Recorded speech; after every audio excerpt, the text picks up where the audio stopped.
Hello guys, for today's video ay ikukwento ko sa inyo ang buhay ni Natalia.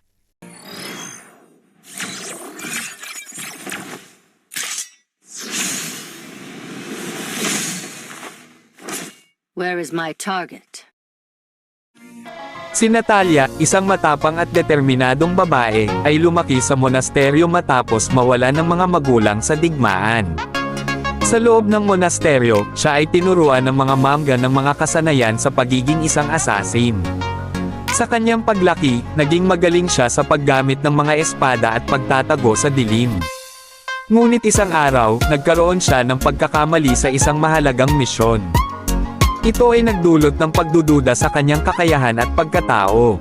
Upang patunayan muli ang kanyang sarili, nagpasya siyang lumisan sa monasteryo at harapin ang mga mapanganib na misyon sa mga liblib na lugar. Ang kanyang mga misyon ay puno ng panganib at kaba.